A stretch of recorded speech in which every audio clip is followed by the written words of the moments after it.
Hey guys, welcome back to 2017, the Summer of Knives. This is going to be the hideout knife edition. Now, my definition of a hideout knife is a knife that is not readily seen or in plain view sight of any other person. The knives that you see here can be used for self-defense, they can be used for processing, they can be used for woodwork. So I don't want you to get all caught up in the secret squirrel or spy craft kind of thing. I know a lot of people that in certain states and certain laws, they're not allowed to carry a blade over 3 inches or 4 inches. So in that aspect, if you wanted to carry a fixed blade knife, you could, but it would have to be a certain size parameter. Okay, again, these stupid silly laws. So most of the knives that you see, or all the knives that you see on this table, are going to be fixed blade knives because that's what we're covering today. Now I know there's a lot of great options out there, and I know someone's going to bring up a karambit and all this other great stuff. I'm not covering karambits, I'm not covering folding knives, because obviously a folding knife is a great option, but it's also easy to do. So I'm trying to bring you a little bit of something maybe you haven't even thought about. Now, all the knives that you see here were purchased on Amazon.com, so if you can, kindly, if you're looking at some of these knives as either a self-defense option or a woodcutter or skinner or carver, please go down below. The link is down below to my Amazon store. I think I make like 5 cents every time you guys buy something, so help me out, because these videos take a lot to create, trust me. The knives that you see here are all personally owned by myself. It took me a long amount of time, with over the last 40 something years of my life, to collect a lot of these knives, so they are in a collection. I am also a custom knife maker, so if you're interested, please go to threeriverblades.com and check out all the knives that you see up there before you go to the Amazon store. Now, I did say I'm a custom knife maker, so you know that everything I make is handmade by myself, personally, shipped to you, and it will last you a lifetime. So if you have the chance, please go up there, check it out, and I highly appreciate it. Thank you very much. Now, I should say that I won't get everything right. There's a lot of blades on this table, and I'm not going to get all the names and all the stuff correct, okay? But I'll try to do my best. Now, what we have here is, just I said, some of them are daggers, some of them are plain edge. I have my neck knives over there. I have some good belt options over here from different manufacturers. The first knife that I'm going to bring about, and I wasn't even going to bring it out, is a throwing knife. Now, I am not an expert at throwing knives. I don't even know who makes this. It says Japan on it, and that's it. If you are somebody that is looking for a hideaway throwing knife, this might be the option for you. It is extremely thin. The balance on it is pretty decent, right in the center. And I know that there are a bunch of there's a bunch of companies that make better throwing knives than these. But again, as a hideout option, look how thin that is. If you wanted to, you could even sharpen the edges and maybe put some duct tape around it, and you're good to go. The sheath is just a crappy old sheath that I had for a long time. These knives are really, really super old, so I just had that for a long time. The next one I'm going to cover is from Colt. This is, I think, a Colt knife, 440 stainless steel. This was my hideaway knife in Iraq. I carried this in an LBV. It was very hard to spot because of its thin profile. Now, I did keep the cordage there. You can cord wrap this, but because of its lightweight and thinness, you can wrap this around a boot. You can put it, you can carry it scout carry, you can carry it on an arm, you can carry it on a leg or an LBV, something like that. Super lightweight, really nice hideaway knife. You can get that on Amazon.com. When we're talking about hideaway knives, a lot of people think daggers, and I'm no stranger to daggers. This happens to be one of the oldest daggers that I own. It is made in 440 steel in Japan. I don't even think they make this anymore. I think I got this in like a novelty shop, has serrated edges. It does come with just this plain leather sheath here, and it's been okay. It held up to the test of time. You can see all the dings and scratches I got on it. I think this is called the Texas Wildcat 2. I don't even know if they make these anymore. But very, very cheap blade. I got it into a novelty shop, and I think this is more designed as a boot knife kind of deal. Kershaw makes a pretty decent dagger. This has a clip on it, but of course you can put it on a lanyard, or if you wanted to, you could you know, strap it to your belt. This is Kershaw's. It is a very thin knife, but ideally this will do the job. It's made specifically for that reason, which is to do damage to somebody that's trying to hurt you. Very rubbery grip texture, and you really can't go wrong with this lightweight knife. This is a very lightweight stabby knife, and the Kydex sheath that it comes with is excellent. Really good lockup. You can wear it upside down, and it's thin enough and small enough that you can carry it on your person.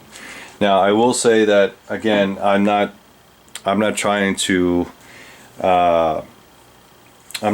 say that you should go out there and get into knife fights. If you are trained in the martial arts, and there are, you know, I think it's Kempo, which uses samurai swords, and Philippine style of knife fighting. There's a whole bunch of people out there that train with that stuff. That's great. I myself can tell you I am not a knife fighter. I was trained in the Marine Corps to disarm sentries or to use knives to take out sentries, but that's as far as my training went. Right. This is a Colt steel. This is the Safekeeper 3, and what I like about this is it's a Tdi knife, but it's only single-sided, which is kind of rare in the whole Tdi knife category. Now, Colt Steel makes a whole bunch of these. This is the smallest version they make, and I like it because it's very small, very lightweight. The handle is very super grippy, and the sheath works very, very well. It's not coming out. It's not going to fall out. So if you wanted to wear it upside down, you could. I think the reason that they made a single-sided Tdi knife instead of the or Tdi dagger is because some states are not allowed to have double-sided knives, and being Colt Steel, they want to sell knives. Now, this one, on the other hand, is a full-size Tdi dagger with the double-sided blade. This is a Colt Steel. It's an older version of Colt Steel. I think they make them a little smaller, a little lighter right now. And this has a regular old leather sheath. This sheath is not that great. It can fall out if you're not careful. I actually bought this because if you ever watched the what was the movie, Platoon, this is the knife that Charlie Sheen, the staff sergeant, had that fight inside the bunker. So this is the knife that was there. When it comes to knives, it's not always the dagger that's a hideaway knife. Most of the time it's really the knife that you have on you. Okay, so this is my knife. This is what I call the Wingman, or Wingman, I should say, to pronounce it correctly. I make this blade. It's made out of 154 cm. It has very nice ergonomics, left-handed, right-handed, aggressive jimping on top. It has a 90-degree spine if you have to spark ferro rod off of it. I can make it in any handle color you like. It is a hollow ground blade, super, super sharp. And I make all the Kydex sheets for them. Okay, it's a Kydex sheet with a tech lock on it. All right, so you can wear it vertical or you can wear it horizontally. I do not suggest you use this in a neck knife configuration. You can if you like, but it's a little bit heavier than what I would suggest in a neck knife. Again, this is the Wingman. Excellent blade. I'm a big fan of it. And if you're looking for something that's stainless, and you need a small knife or a hunting knife or a skinning knife, something like that, this will definitely do the job. So check that out on my website, guys. Alright, the next blade I'm going to talk about is the SE3. Now, a lot of people don't think that the SE3 is a hideout knife, and it probably isn't, but again, if you want a small knife that you just want to throw in your pack, lightweight, super thin. I mean, you can get a whole hand on here, do some small chores. This is an excellent blade, so I highly recommend them. Let's talk about Tops. Tops made this, and this is kind of a funky, chunky knife. This is the Little Roughneck. Leo Espinoza does a lot of the designs, and you can see how thick that is. It's ridiculously thick because it's all steel. And then what they did is, You see how thick it is, and then he made like this, I don't know, it's just chunky. I like it. It's just a weird chunky blade, and it has a really nice edge on it, believe it or not. It's not exactly a hollow grind, but it you know, it's almost like a small wedge if you look at it from the side. And it comes with this great Kydex sheath, and it's super small. The only difference is that this thing is really heavy. You probably didn't need to start off with 5/16 inch stock to make this knife, but I think that's kind of what the charm is. Alright, before I get into neck knives, I'll just finish this row right here. This is another Tops knife I really like. This is the Cat Q344 made by Tops. Nice Kydex sheath with a metal spring clip. You can turn it sideways if you want, and this is a really nice hideaway knife. I like this knife because they also make it in it doesn't have to be tanto point. They make it in a hunter's point, or I'm sorry, hunter's blade, or a belly on the blade, so you don't necessarily have to get this. But I like this because this is the definite definition of kind of like, you know, if you need somebody to get off you, this is a really nice knife. It's small, it's lightweight. They do sell these without the handle scales, but I highly recommend you get the ones with the scales because it's a very, very thin blade. Excellent blade, excellent lockup, good on you, Tops. Alright, here's another one of my favorites. This is the Zulu. Alright, SE Knives, the Zulu 2. And the difference between the two, and I think that one over there, is that this one actually comes with handle scales. I think this is an excellent knife. You can use this as a neck knife if you like. It does have this big lanyard loop for it, but it also comes with the belt clip. And I think this knife is good for a lot of small processing. You know, if you're doing fish and game and stuff like that. It's really small. It will fit your whole entire hand on there, even with the blade that's only 2 inches. So really nice lightweight knife, and I'm a big fan of that. So they make some great stuff. So the next knife I'm going to go over is probably going to be a little bit more expensive. This is, if I can get it out. Alright, so this is made by ZT. Alright, ZT, it has a S30V blade steel. They call this the, I don't know, I think this is, it says 0121 on it. I don't know if that's the exact model of it, but this is an excellent blade, and I love this blade a lot. It basically goes along the ZT line, where it's a really nice stout blade. It's made of S30V, so you know it's super steel. It has this, you know, super sweeping belly that you see on like the 300s of this thing, and it's a fixed blade. The sheath is pretty decent, except for one thing. I hate this lockup. Now, it does come with the rubber belt retention, which is not so bad. You can easily get it in and out. It's not a very large blade, but it is a little bit stout. The only thing I would, like I said, I don't like this type of lockup. I think it's a little bit cheesy for me. It does work, so if you wanted a small bladed knife, you can definitely get this, and you know, G10 grippiness, all the good things that you would expect from ZT. I think this here, this notch, is supposed to be a wire stripper. Finger choil, you know, jimping on top, really nice blade. So if you're looking for a small fixed blade hideaway knife, that's definitely it. Really, really nice. So this knife is another Tops design, and I've actually carried this. I've EDC'd this for a while. It's a little bit harder to get out and a little bit harder to get it into your hand the way it's supposed to. But it's called the Cockpit Commander, and it has 2 edges on it.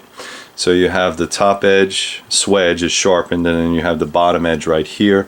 It does have a little bit of micarta on there. And do me a favor, Tops, please stop putting bow divots in every single freaking handle. We know that this knife is primarily a stabber, okay? I'm not processing a whole bunch of wood. This is a stabber knife. This is something that you put your finger in through here and you stab your enemy with if you need to. If you need to do a reverse grip, you could put your pinky in there and then you can slice both motions, okay? So I get it. Why the hell is there a bow divot?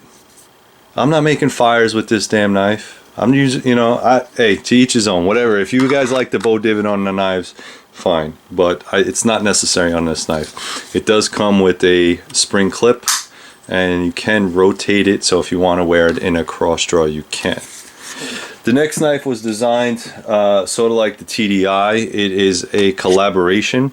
This is the TDI knife made by K-Bar. K-Bar makes a different version of this, and primarily was marketed to officers, police officers, where you can wear it on your duty belt, and it does. This one has a lock on it. Some of the other ones do not. So the idea is you would wear this on your offhand, and if your pistol was here and somebody was trying to grab your pistol, you can pick this out, hey, get off me, and then pull your pistol out and kill the bad guy. Now, this having a lock on that kind of inhibits that, so it's only a one-handed draw unless you could learn left-handed how to manipulate that. Or if you want, you can change this around, I believe. I don't know if you can. Yeah, you can change this around and just wear it in this fashion, so you can use it in that way. Now this one is made by K-Bar with a Hinderer design on it, okay, reverse Tanto or whatever this clip design is called. I don't remember, I don't recall it. I think it's an excellent knife. I think the TDIs are excellent knife. I think what it was designed for is great. So if you're looking for a self-defense knife, the TDI is great. If you are someone that wears a duty belt for a living, and you can use bladed items, because a lot of departments will not let you use a bladed item, or if you use it, it has to be used not for self-defense but for rescue. All right, so it's kind of one of those gray area things. Now, the last ones I wanted to save it because they are neck knives. Now, I personally do not use a lot of neck knives. I find them uncomfortable, a little bit heavy. Sometimes, you know, if the knife's too big, or I'm afraid the knife's going to fall out and stab me in the chest, all those kind of things. What I see a lot, and I could tell you a lot, is that what a lot of people do is they use 550 cord. All right, so they'll use 550 cord for their neck knives. And I'm going to tell you right now that's a huge mistake. Now, if you want to use the beads, you can make your own lanyards, and I bought this on Amazon. I don't know how much this spool is, but these I think are number 6 beads, and then you can get the clasps. Okay, so the ball bearings themselves, these little tiny balls, they come in different sizes. So I think this is the number 6, and it's 100 feet of a number 6. So you can see it on there. It says number 6 balls and 100 feet of it. And these little clasps are what make the actual lanyard. This is a breakaway chain. There's a reason why the military uses it for dog tags. They don't want it to get caught up on something, and if your knife does, you can always break it away and it's not going to choke you to death. That's the major reason why I don't wear neck knives, is because not only do I want my knife not to slip out of the sheath and stab me in the heart if I fall, I also don't want the neck lanyard to get caught on something and then chokes me out. Very easy to use, just a regular pair of scissors. If you're trying to use the beads, you just cut where you need it to and put on the clasp and you're good to go. So we'll finish up by talking about this knife. Is the CRKT. I think they call this the Stinger. You guys probably saw this on my fighting knife. It is a double-edged blade. It is made completely of one piece of steel. So I think that's pretty awesome. I think it's 1050. Let me see if I can rotate this around. It says forged 1050. All right. By AJ Russell, and I think it's really cool. I think it's a little bit too slippery for a dagger because there's no texture on here other than these divots, and if your hands are sweaty or whatever the case is, I think you're going to slip right off. But to each his own. The sheath itself is really nice. Now, ideally this sheath was made for some type of leg strapping or boot strapping, but I just put a lanyard hole in there, and it's not falling out. All right, I'm a big fan of that if you're looking for a dagger. Now, I don't necessarily carry a dagger around my neck, but if you wanted to, you could. The next knife is super cheap. You can use it on a belt clip, or you can use it in a lanyard. This is a very cheap knife. I don't know where I got it or why I got it, but Mayer Co., made in China, super lightweight. The top swedge is not sharp. The sheath is just injected, and you know, again, it's not falling out. All right, I'm not really trying to yank it, but ideally it's a decent knife. You can probably find it on Amazon. Something a little bit more familiar is the BK, it says BK and T, okay, BK11, I'm sorry, BK11. Now, the thing I like about the BK11, okay, it's made by Becker or by K-Bar, and it's a very good small knife. Now, you can take these handle scales off and make it even lighter if you wanted to. It's a skeletonized knife. It does have a bottle opener or church key in the back, and it has extra lanyard holes if you needed to. The sheath itself is a flat sheath. You could also put on here, and I think some 550 cord. People wrap this stuff with a bunch of other things, 550 cord. You can also get the belt clip for this. So there's a belt clip, I believe, that's made for the BK11. You gotta just look it up. But ideally, again, you know, excellent knife, not going anywhere. It has a pretty decent blade on it. It is a full flat grind. And if you're looking for a neck knife hideaway, that's really nice. Now, the next knife scares the crap out of me, and I'm going to tell you why. This is the SE Azuler. This is the one, and as you see, it doesn't have handle scales on it like this one does. You can buy them, I believe, for this. I'm not really sure, but this one has a clip on it. This one does not. There's many ways that you could put this knife on. All right, it's super lightweight. Now, when I talk about neck knife, you're really not going to go wrong with this. This is a super lightweight knife. The lockup is, you know, awesome. The fact that it is skeletonized makes it even lighter than half the other knives that you see here. Really excellent blade. But here's the thing, this knife scares the hell out of me because it gave me 4 stitches. All right, so you can see how small that knife is, and I don't know if I could bring it up into focus, but you probably can see it right there, right across the knuckle. Right across that knuckle is where that thing gave me 4 stitches. What happened was I was pulling this out of the sheath like this, and my knuckle was too close, or my hand was too close, and when I pulled it out, I completely cut it, and I got a little bit of nerve damage in that finger. So just because of the size, don't be fooled. These things are razor sharp out of the box. Be very, very careful. This is another good neck knife. This is made by Tops. This is the Blue Otter. Probably one of the prettiest neck knives I've ever seen. It has a gray powder coat on it, black and blue G10. It does have some ergos on there. It's got red liners. It has silver tubes on there, jimping on top, and for the size of it, see how small it is? You could still get all your fingers on there, and I have extra large hands. The blade is small enough, but super razor sharp. I would love to see this knife in a larger size with the same color tones. I'd be the first one to buy it. Excellent, excellent little knife. The only thing about this is the Kydex sheath is a little bit iffy. Now, I can squeeze this a little bit tighter if I wanted to heat it up.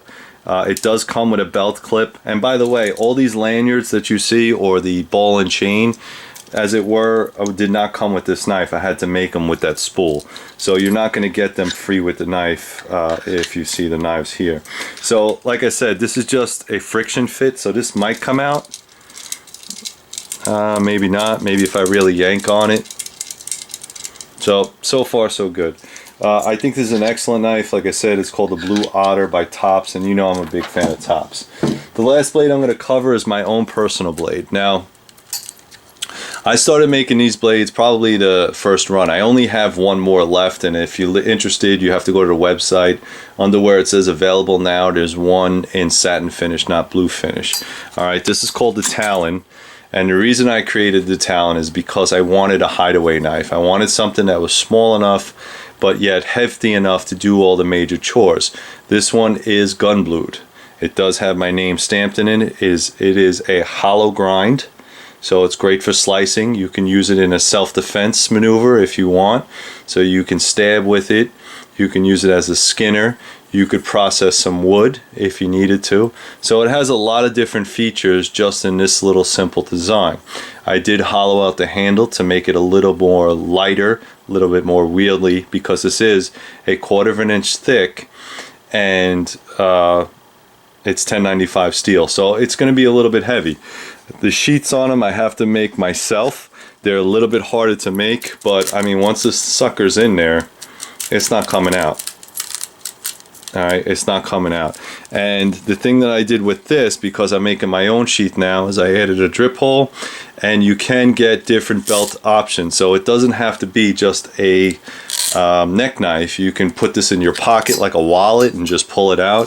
You can put a belt clip on here and wear it in a scout style, or you could wear it upright if you like. Ideally, this is a great knife. I think I'm selling them for like, I think they're 125 shipped in Conus. So again, you got to understand that, you know, I'm a custom knife maker, so everything that you see here is not done by computer, it's done by these two hands. Alright guys, that's about it. I hope you enjoyed this review, and if you guys are interested, please go to threeriverblades.com. If you enjoyed the video, please comment down below, and of course, if you're looking to purchase any of these knives, I purchased them on Amazon. Try to use the link down below. Thank you guys, stay safe, and good night.